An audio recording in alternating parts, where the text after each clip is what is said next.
तो hello students, एक बार आपका फिर से स्वागत है बुंदेलखंडी फिजिक्स गुरु चैनल में, जहां पर हम ना केवल फिजिक्स के इंपॉर्टेंट टॉपिक्स की बात करते हैं, बल्कि किस टॉपिक को एग्जाम में किस तरीके से लिखना है, क्वेश्चन कैसे पूछे जाते हैं और किन किन बारीकियों का ध्यान रखना है, उन सारी बातों को डिटेल्स डिस्कस करते हैं। सो आज का हमारा टॉपिक है कि अगर किसी टैंक में लिक्विड को भरा जाए और उसके बॉटम में किसी लाइट सोर्स को रख दिया जाए तो इस लिक्विड की सरफेस पर कितना एरिया कितने एरिया से लाइट पास होगी या कितना एरिया विजिबल होगा। इस क्वेश्चन को ऐसे ही पूछा जाता है कि मान लीजिए किसी लिक्विड की नीचे बॉटम में एच डेप्थ पर कोई फिश है, सरफेस से एच डेप्थ पर कोई फिश है और इस लिक्विड का जो रिफ्रैक्टिव इंडेक्स है मैंने लिखा हुआ है वो म्यू है, तो इस फिश को लिक्विड की सरफेस का वाटर की सरफेस का कितना एरिया दिखाई देगा। तो हमें कुल मिला के निकालना क्या है, ए वाला एरिया निकालना है कि ए वाला एरिया कितना होगा। ठीक है।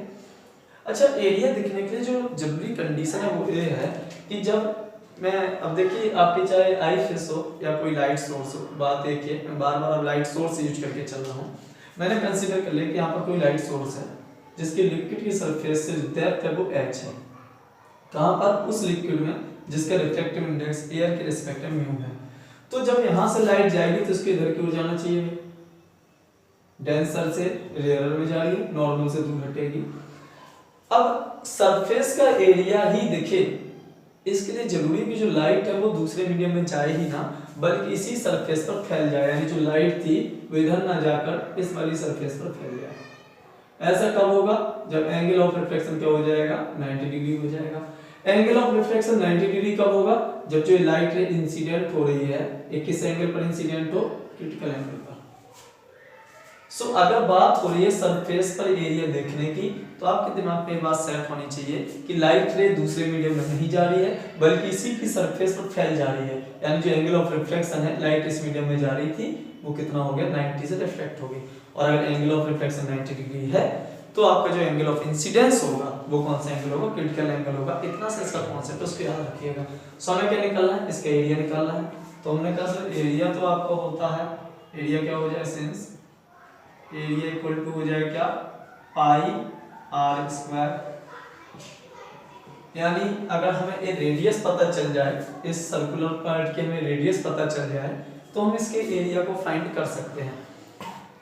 तो देखिए जरा, मैंने एच ए मान लिया, मैं इसको थोड़ी देर रेडियस को आर लिख दिया जिसकी मुझे वैल्यू फाइंड करनी है। ए एच है, ए आर है, तो ये वाली जो साइड है ये आपका लाइट सोर्स मैंने एस मान लिया, इसे ओ मान लेता हूँ और इस वाले पॉइंट को मैं पी मान लेता हूँ। सो इन ट्रायंगल अगर एस ओ पी में देखें तो ये आपकी हाइट है, ये आपका रेडियस है, राइट एंगल ट्रायंगल फॉर्म हो रहा।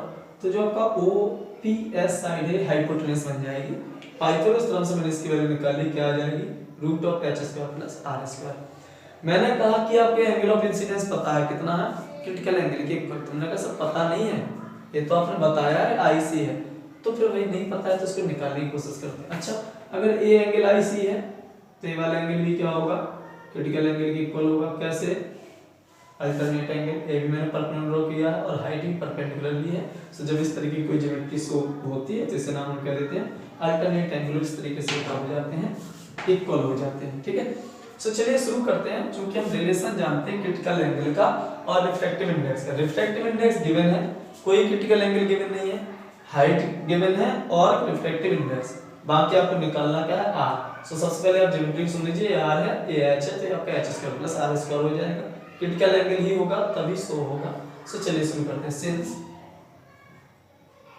द रिलेशन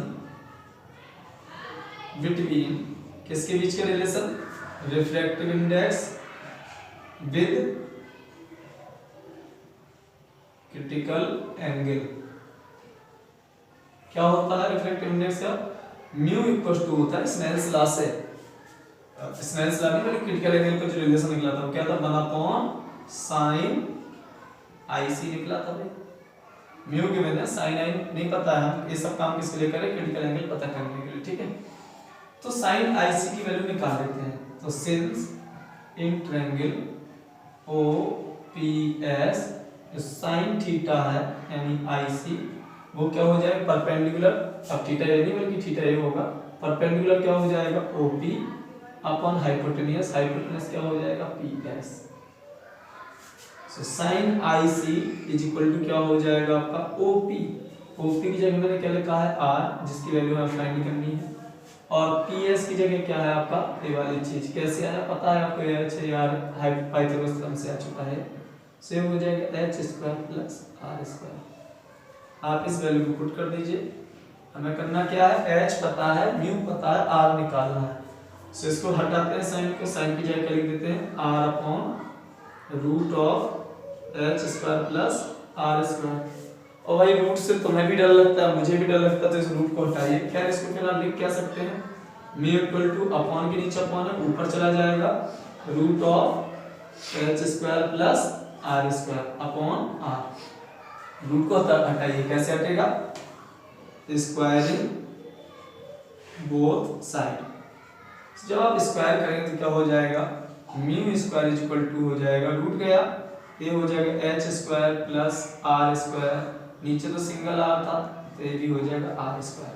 आप इसको क्रॉस मल्टीप्लाई कर लीजिए, सो ये हो जाएगा mu square R square is equal to H square plus R square. हमें किसकी वैल्यू चाहिए है, आर की वैल्यू चाहिए है, तो आर वाले जो टर्म है उनके एक साथ लिख लेते हैं। मैं इसको यहाँ पर कर रहा हूँ, उम्मीद करता हूँ आपको दिख रहा होगा क्लियर।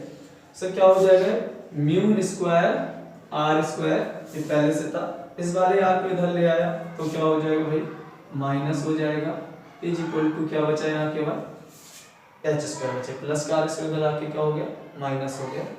तो अब मुझे आर की वैल्यू चाहिए ना, तो आर स्क्वायर को कॉमन ले लेता हूँ, तो क्या बचा mu square minus 1 is equal to H square.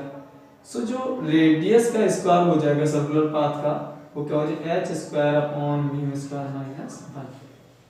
ठीक है, केवल रेडियस पूछे, therefore radius of visible part, और केवल रेडियस निकाली हो तो आप क्या ले लेंगे, इसका स्क्वायर हटा देंगे, इस वाली टर्म का क्या हो जाए स्क्वायर रूट, क्या हो जाए एच अपॉन स्क्वायर हटेगा तो एच आ जाएगा root of mu square minus 1। And area क्या हो जाएगा, फ्रॉम फर्स्ट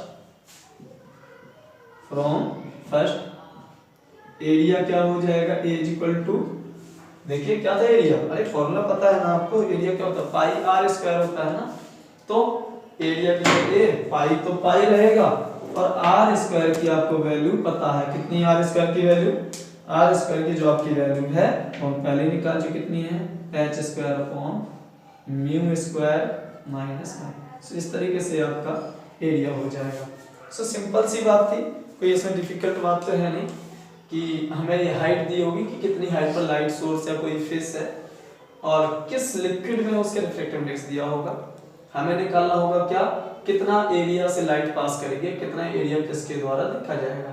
सो जरूरी बात यह है कि जब भी ये देखेगा तो लाइट दूसरे मीडियम में नहीं जा रही होगी, बल्कि हमें मान के चलेगी सरफेस पर फैल चुकी होगी, यानी 90 डिग्री से रिफ्लेक्ट हो जाएगी। 90 डिग्री से रिफ्लेक्ट होने का मतलब क्या है कि जो लाइट इंसिडेंट होगी ना, कब होगी 90 डिग्री, जब ये वाला एंगल जो इंसिडेंट एंगल क्रिटिकल एंगल के इक्वल हो जाएगा। एक क्रिटिकल एंगल तो ये क्रिटिकल एंगल अल्टरनेट से।